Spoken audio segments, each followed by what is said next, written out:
नमस्कार, ANB news देख रहे हैं आप और मैं हूं आपके साथ हितेंद्र। क्या बोलती दुनिया में आप सभी का स्वागत है। अमेरिकी राष्ट्रपति डोनाल्ड ट्रंप ने एक बार फिर से चीन के खिलाफ कड़े फैसले लेने की चेतावनी दे दी है।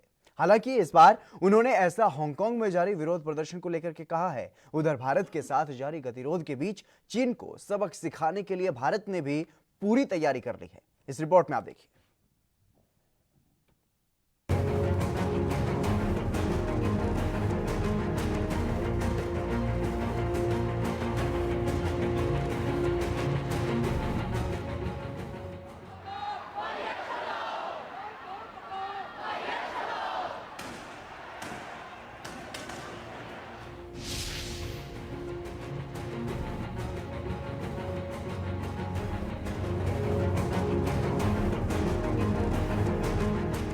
कोरोना वायरस संकट के कारण दुनिया भर में आलोचना का शिकार हो रहा चीन एक बार फिर से किसी के निशाने पर है। हांगकांग पर अपना प्रभुत्व जताने वाला चीन एक नया कानून लेकर आया, जिसे राष्ट्रीय सुरक्षा कानून का नाम दिया गया। इस कानून का हांगकांग में बड़े स्तर पर विरोध हो रहा है और अमेरिकी राष्ट्रपति डोनाल्ड ट्रंप ने भी इसे लेकर बयान दिया। अमेरिकी राष्ट्रपति डोनाल्ड ट्रंप ने बीते दिन व्हाइट हाउस में प्रेस कॉन्फ्रेंस में कहा, हांगकांग में जो चीन कर रहा है वो ठीक नहीं। हम जल्द ही इस पर कोई फैसला लेंगे। आप इसके बारे में जल्द ही सुनेंगे, शायद इसी हफ्ते सुनेंगे। हम बहुत पावरफुल जवाब देंगे। गौरतलब है कि डोनाल्ड ट्रंप पहले ही चीन से कोरोना वायरस और अमेरिकी चुनाव के मसलों पर खफा हैं। वो कोरोना वायरस के लिए चीन को जिम्मेदार ही ठहरा चुके हैं, तो वहीं चुनाव में उनको हराने की चीनी चाल भी बता चुके हैं।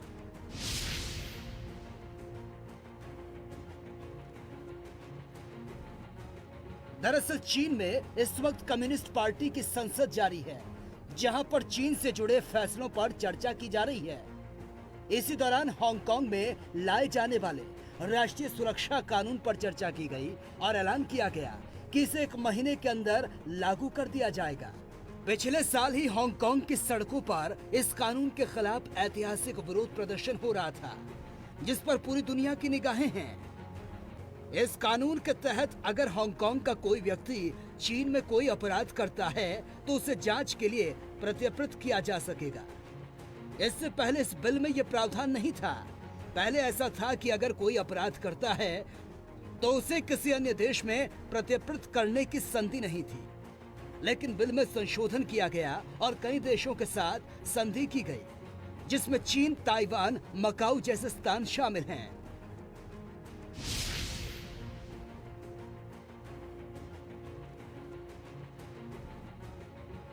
दरअसल चीन की ओर से लाए गए इस बिल में अगर कोई व्यक्ति राष्ट्रीय प्रतीकों से छेड़छाड़ करता है, एंथम का अपमान करता है या फिर कोई ऐसी हरकत करता है जो प्रशासन को राष्ट्र विरोधी लगे, तो उसे 3 साल तक के लिए जेल हो सकती है।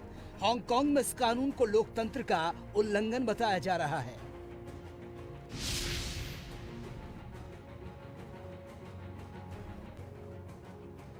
दरअसल चीन का अपनी विस्तारवादी नीतियों को लेकर पड़ोसी राज्यों से विवाद चलता आ रहा है और ताजा विवाद भारत और हांगकांग के साथ चल रहा है। दरअसल भारत ने लद्दाख सीमा पार दोनों सेनाएं इस समय आमने सामने हैं और कभी भी चीन के साथ गतिरोध भी बढ़ सकता है। उधर चीन को सबक सिखाने के लिए केंद्र सरकार ने तीनों सेनाओं को तैयार रहने के लिए कह दिया और चीन की किसी भी हरकत का मुंह तोड़ जवाब देने के लिए कहा गया। इसके अलावा चीन सीमा पार सेना भी बढ़ा दी गई और मिसाइलें भी तैनात कर दी गई। वहीं इन सबके बीच विपक्षी पार्टियां भी केंद्र सरकार को घेरने में लगी है। आरजेडी नेता मनोज झा ने इस मामले में सरकार पर पर्दा डालने का आरोप लगा दिया। देखिए, मैं तो साफ तौर पे कह रहा हूँ, बीते 4 दिनों में जब इस तरह की खबरें आई और विश्वस्त सूत्रों से आई तो फिर उस पर पर्दा डालने की कोशिश की गई। ये उचित नहीं है। ये देश के स्वाभिमान का मामला है। हम शांति की पहल करने वाले मुल्क हैं, लेकिन शांति स्वाभिमान की कीमत पर नहीं हो सकती। हम नेपाल की ओर से जो हो रहा है वो भी एक सोचने का विषय है हमारे लिए, मेरे मुल्क के हुक्मरानों के लिए, कि हम दोस्त क्यों बड़ी तेज़ी से खो रहे हैं, और साथ ही वैश्विक स्तर पर हम चाइना के बरक्स एक रॉबस्ट पॉलिटिकल डिप्लोमेटिक पोजीशन क्यों नहीं ले पा रहे हैं। मैं चाहता हूँ मेरी सरकार हर वो कुछ करे जो मिलिट्री डायलॉग से पॉसिबल हो, डिप्लोमेटिक डायलॉग से पॉसिबल हो, लेकिन संदेश जाना चाहिए। गौरतलब है कि चीन के साथ चल रहे गतिरोध के बीच प्रधानमंत्री नरेंद्र मोदी लगातार बैठक कर रहे हैं। इसी बीच तीनों सेना प्रमुखों के साथ हुई बैठक में पीएम मोदी ने हालात का जायजा भी लिया, जिसमें सेना प्रमुख को तैयार रहने के लिए कहा गया। साथ ही सूत्रों से मिली जानकारी के मुताबिक एनएसए अजित डोभाल और रक्षा मंत्री राजनाथ सिंह भी सेना प्रमुखों से मुलाकात की है, जिसके बाद से चीन में हलचल बढ़ गई। फिलहाल मौजूदा समय में दोनों देशों के बीच तनाव चरम पर है। News desk special report ANB news.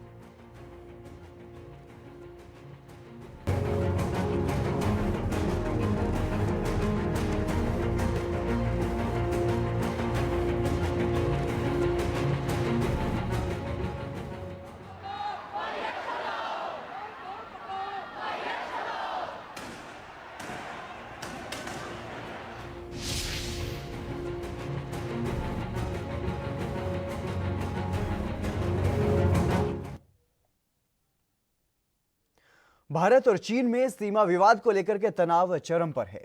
दोनों ओर से सेनाएं एक्टिव हो गई हैं और तनाव भी ऐसा है कि कभी भी युद्ध हो सकता है। लेकिन इसी बीच अमेरिका के राष्ट्रपति डोनाल्ड ट्रंप ने भारत चीन के बीच मध्यस्थता की बात कह दी है, और क्या कुछ कहा है उन्होंने, आपको सुनवाते हैं।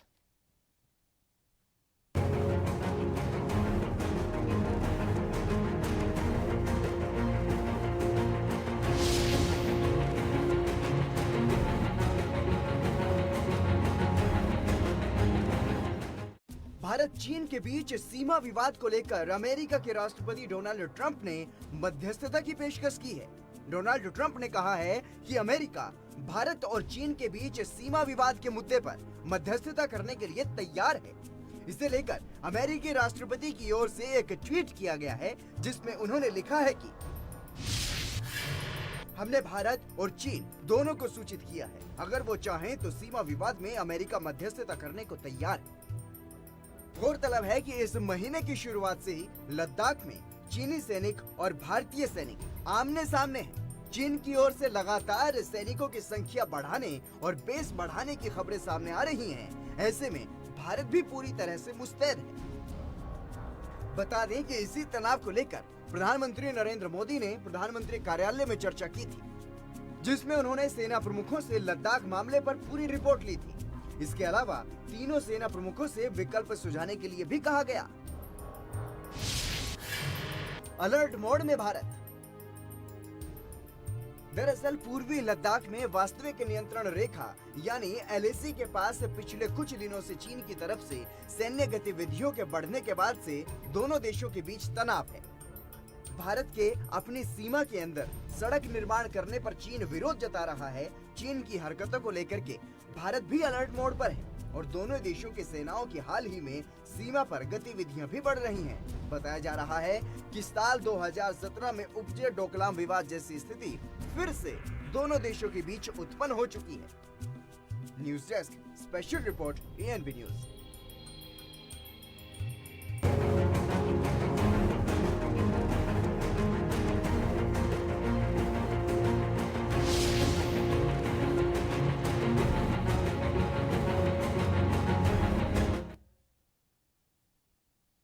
चलिए फिलहाल रुकेंगे एक छोटे से ब्रेक के लिए, जल्द हाजिर होंगे।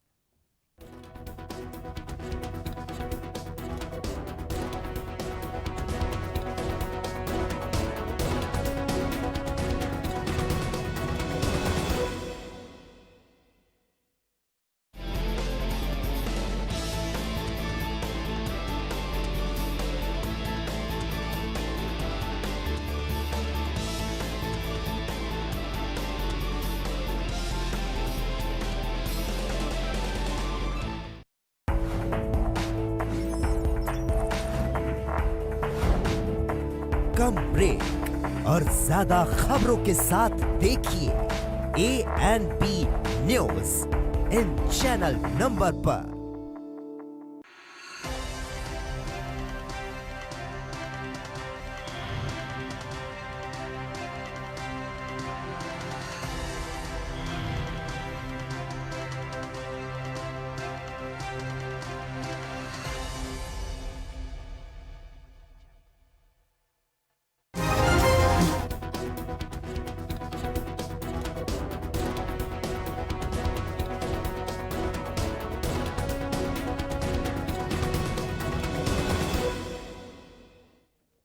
ब्रेक के बाद एक बार फिर से आप सभी का स्वागत है। क्या बोलती दुनिया में आगे बढ़ेंगे। भारत नेपाल के बीच कुछ हिस्सों को लेकर के चले विवाद के बीच नेपाल ने अपने कदम अब पीछे हटा लिए हैं। दरअसल नेपाल संसद में नए नक्शे को लेकर के बिल पेश होना था, लेकिन ऐन मौके पर संसद की कार्यसूची से संविधान संशोधन की कार्यवाही को हटा दिया गया। इस रिपोर्ट में आप देखिए।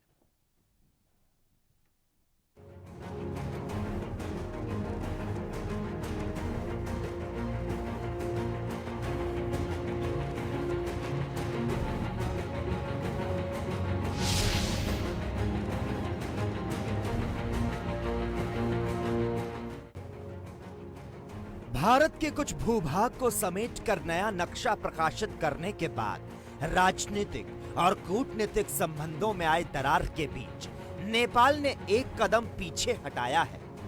असल में नेपाल की तरफ से जारी किए गए नक्शे को देश के संविधान में जोड़ने के लिए बुधवार को संसद में संविधान संशोधन का प्रस्ताव रखा जाना था, लेकिन नेपाल सरकार ने ऐन मौके पर संसद की कार्यसूची से संविधान संशोधन की कार्यवाही को हटा दिया। नेपाल के सत्ता पक्ष और प्रतिपक्षी दल दोनों की आपसी सहमति से संविधान संशोधन विधेयक को फिलहाल संसद की कार्यसूची से हटाया गया है।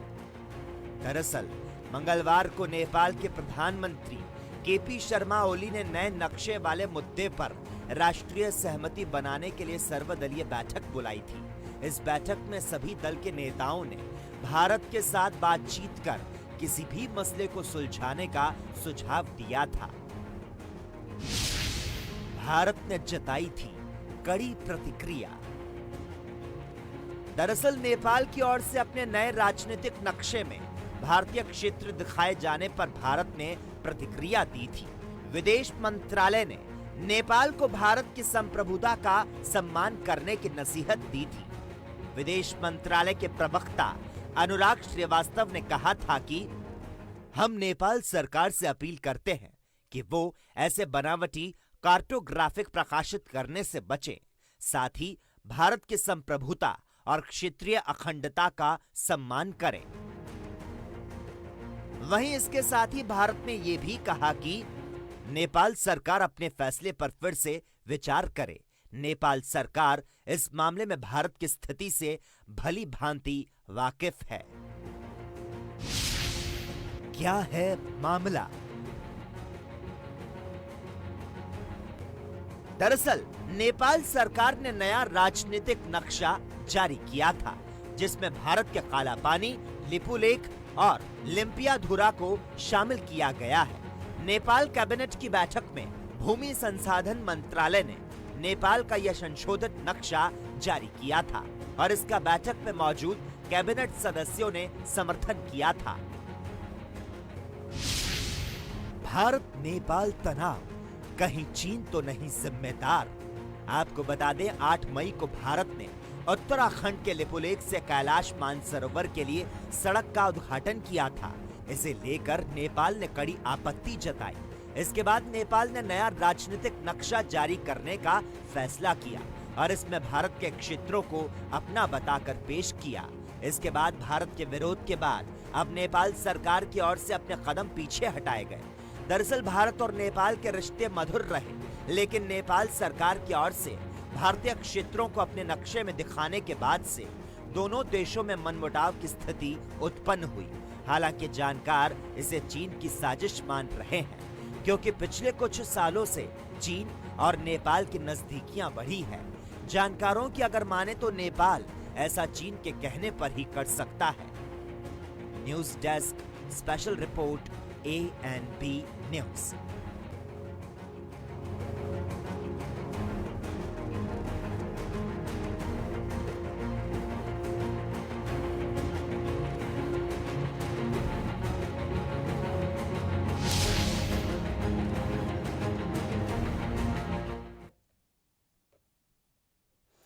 भारत और चीन के बीच चल रहे तनाव के बीच भारत के लिए एक अच्छी खबर सामने आई है। दरअसल स्वदेशी विमान तेजस की दूसरी स्क्वाड्रन वायुसेना में शामिल हो गई है और इसकी शुरुआत खुद वायुसेना प्रमुख air chief marshal RKS Bhadauria ने की है। इस रिपोर्ट में आप देखिए।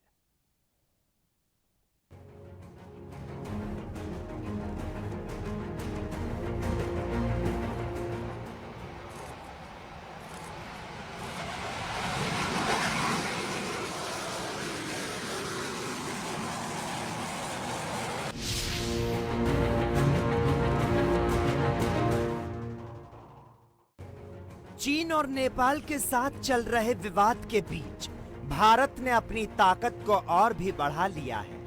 वायुसेना प्रमुख air chief marshal RKS Bhadauria ने बुधवार को वायुसेना के 18वें दस्ता फ्लाइंग बुलेट्स में शामिल प्रसिद्ध सुपरसोनिक LCA तेजस विमान से उड़ान भरी।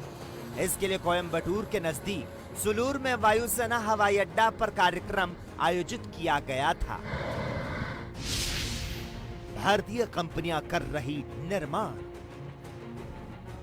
दरअसल तेजस चौथी पीढ़ी का लड़ाकू विमान है जिसे एरोनॉटिकल डेवलपमेंट एजेंसी और हिंदुस्तान एरोनॉटिक्स लिमिटेड की ओर से तैयार किया गया है। आपको बता दें, भारतीय वायुसेना ने 40 तेजस विमानों का ऑर्डर दिया है और जल्द ही HAL को 83 और विमानों का ऑर्डर दिया जा सकता है, जिसमें लगभग 38,000 करोड़ रुपए खर्च होंगे। तेजस की खासियत FOC यानी फाइनल ऑपरेशनल क्लियरेंस तेजस लड़ाकू विमान बियॉन्ड विजुअल रेंज मिसाइल से लैस है, जो 50 किलोमीटर दूर से टारगेट को लॉक कर सकती है।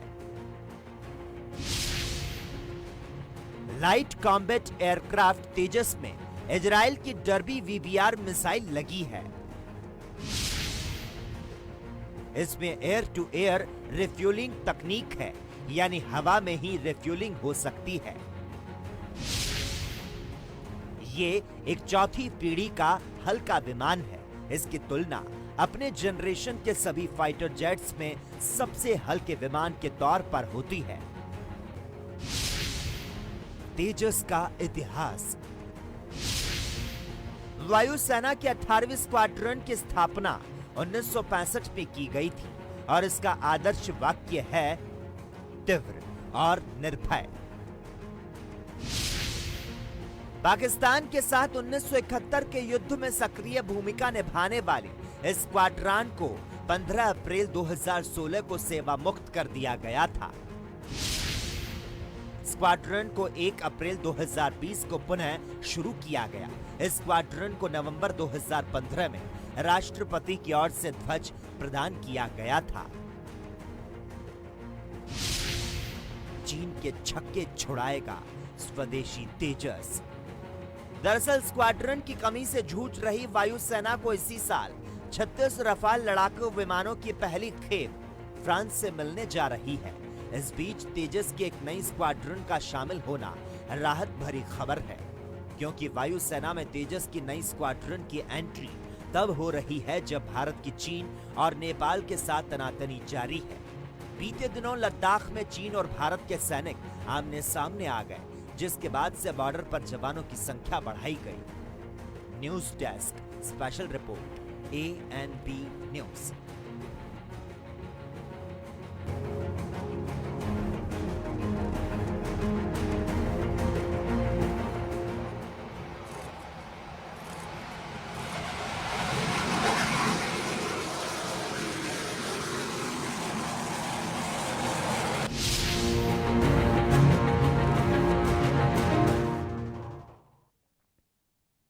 क्या बोलती दुनिया में रुकेगी एक और छोटे से ब्रेक के लिए, जल्द हाजिर होंगे।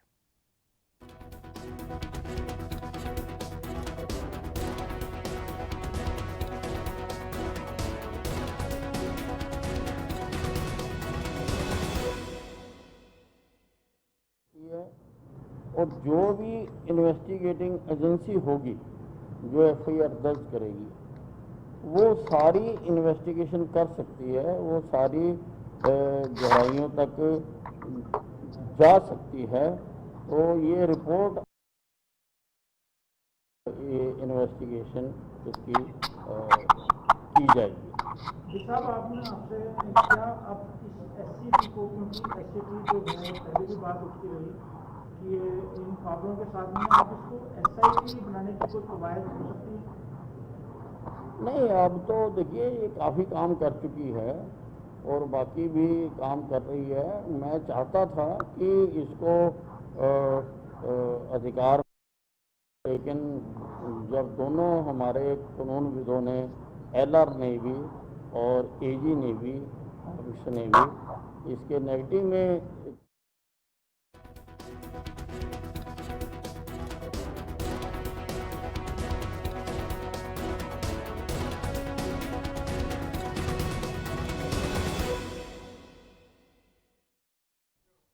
ब्रेक के बाद एक बार फिर से आप सभी का स्वागत है। क्या बोलती दुनिया में आगे बढ़ेंगे। खैर, पाकिस्तान का जब खुद का बस नहीं चला तो वो अब चीन और नेपाल को ढाल बनाने में लगा हुआ है। दरअसल भारत के चीन और नेपाल से चल रहे सीमा विवाद को लेकर के पाकिस्तान अब खुलकर के सामने आ गया है। इस रिपोर्ट में आप देखिए।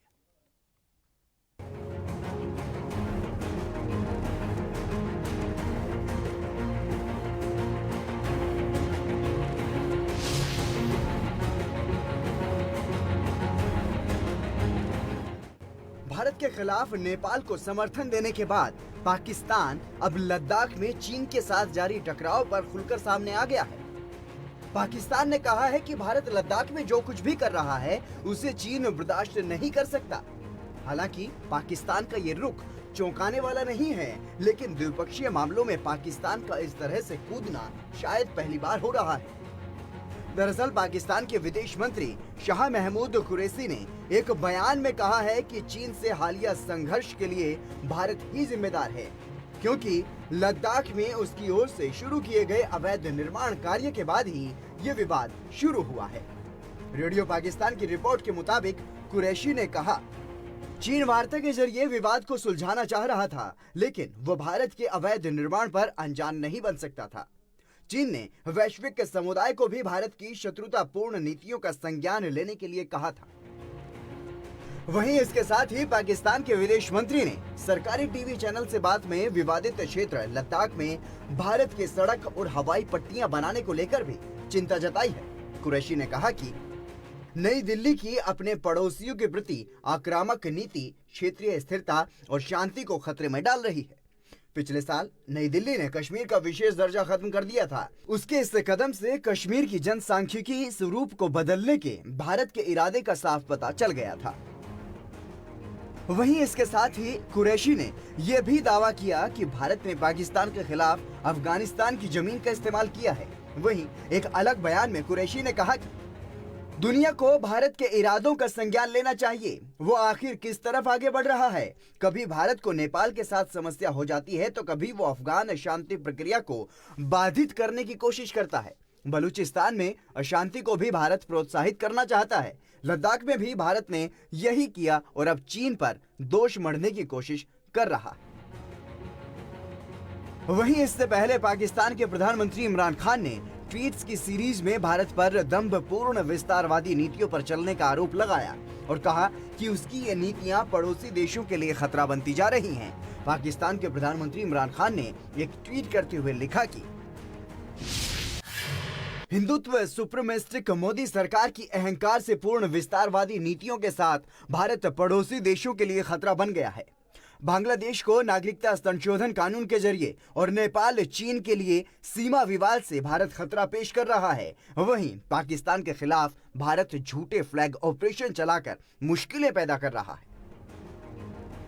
दरअसल इमरान खान ने नेपाल के बहाने कश्मीर का रोना भी रोया। इमरान ने लिखा कि भारत ये सब कश्मीर पर अवैध कब्जे, जेनेवा संधि के तहत युद्ध अपराध को अंजाम देने और पाकिस्तान के हिस्से वाले कश्मीर पर दावा पेश करने की बात कर रहा है। मैंने हमेशा से कहा है कि मुस्लिमों को दोयम दर्जे का नागरिक बनाने वाली मोदी सरकार केवल भारतीय अल्पसंख्यकों के लिए ही नहीं बल्कि क्षेत्रीय शांति के लिए भी खतरा है। गौरतलब है कि पाकिस्तान हमेशा से चीन को ढाल बनाकर भारत से उलझता रहा है, लेकिन भारत ने हर बार उसकी कोशिशों को नेस्त नाबूद किया है और अब चीन और नेपाल के साथ जारी गतिरोध का भी पाकिस्तान फायदा लेना चाहता है, लेकिन आखिरकार उसे हर बार की तरह इस बार भी निराशा हाथ लगने वाली है। News desk special report ANB news.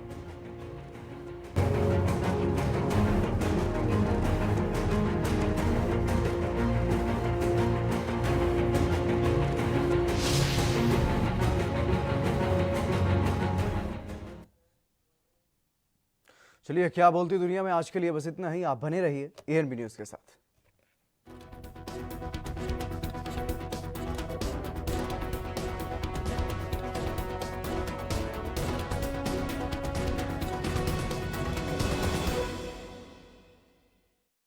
मंझले कुटीर घरेलू उद्योग खुदरा व्यापार चलाने वालों को भी तत्काल सहायता चाहिए। लोन नहीं, तत्काल सहायता। उनको पैसा चाहिए, उनको बिजली का बिल देना है, उनको किराया देना है, उनको तनख्वाह अपने लोगों को देनी है। उनके पास में कोई मांग नहीं है। सुबह से लेकर शाम तक जहां पर भी लॉकडाउन खुल रहा है वो बैठते हैं, लेकिन कोई खरीदने वाला उनके पास में नहीं आ रहा। उनको तत्काल सहायता चाहिए। ये छोटे मंझले कुटीर घरेलू उद्योग चलाने वाले, घर में चलाने वाले लोगों को व्यापार चलाने के लिए तत्काल सहायता चाहिए। मनरेगा की सीमा 200 दिनों तक बढ़ाई जानी चाहिए। मनरेगा के अंदर 150 दिनों तक आपदा तक बढ़ाए जाने का प्रावधान है, लेकिन ये आपदा से भी बड़ी त्रासदी है, मानव त्रासदी है। इसके लिए 200 दिनों तक हमारे मनरेगा की सीमा बढ़ाई जानी चाहिए। तो इन मांगों के साथ में कांग्रेस के कार्यकर्ता देश के अंदर अलग अलग कोनों में जाकर के, पूरे देश के अंदर 50 लाख कांग्रेस के कार्यकर्ता, हमारे सिंपथाइजर्स, सब लोग मिलकर के सोशल मीडिया प्लेटफॉर्म पे हम लोग इस आवाज को उठाएंगे और इस आवाज का नाम होगा स्पीक अप इंडिया। और इस स्पीक अप इंडिया के लिए हमारे सोशल मीडिया डिपार्टमेंट में ने लोगो भी तैयार किया है। इसके लिए हम लोग एक वीडियो भी हम लोगों ने तैयार किया है। मैं रोहन गुप्ता जी से अनुरोध करूंगा कि अब आगे इसको लोगों के सामने इसको अनवील करें और लोगों को बताएं इसके बारे में। धन्यवाद। धन्यवाद सर। जैसे सर ने बताया कि जिस प्रकार से सरकार को कांग्रेस पार्टी लगातार रिक्वेस्ट कर रही है, बता रही है कि प्लीज लोगों तक कैश पहुंचाए, सरकार के कानों तक ये बात नहीं पहुंच रही है। इसलिए कांग्रेस ने निश्चय किया कि एक ही आवाज में हर कांग्रेस का कार्यकर्ता पूरे देश में सरकार को बताए, डिमांड रेज करें कि प्लीज कैश लोगों के खाते तक पहुंचाए। इसी उद्देश्य से हमने स्पीक अप इंडिया एक बहुत बड़ा कैंपेन हम लोग कल लॉन्च करने जा रहे हैं, जिसमें 11 से 2 बजे तक सारे हमारे कार्यकर्ता, कांग्रेस पार्टी के समर्थक फेसबुक लाइव हो, ट्विटर लाइव हो, यूट्यूब लाइव हो, जाके अपना मैसेज देंगे, ये 2 डिमांड रेज करेंगे और सरकार को वापस बोलेंगे कि प्लीज कीजिए, बहुत देर हो चुकी है, हम नहीं देख सकते हमारे मजदूरों को रोड पर, हम नहीं देख सकते हमारे छोटे उद्योग को बिखरते हुए, हम नहीं देख सकते हमारे मध्यम वर्ग को तड़पते हुए। इसी उद्देश्य से और आपके माध्यम से सब लोगों को मैं विनती करूंगा कि आप भी अपनी आवाज को जोड़ें। कांग्रेस आपकी आवाज को भी बुलंद करेगी, आपके सवाल लेके आप लाइव कीजिए। पूरे देश में से अगर आवाज उठेगी, ये सरकार को मजबूर होना पड़ेगा हम सबकी आवाज सुनने के लिए। आज यहाँ पे हम भारत की बात करें, भारत की रक्षा की बात कर रहे हैं। अब मैं आपके सामने इस कैंपेन का वीडियो और एक लोगो और वीडियो अनवील करूंगा। धन्यवाद।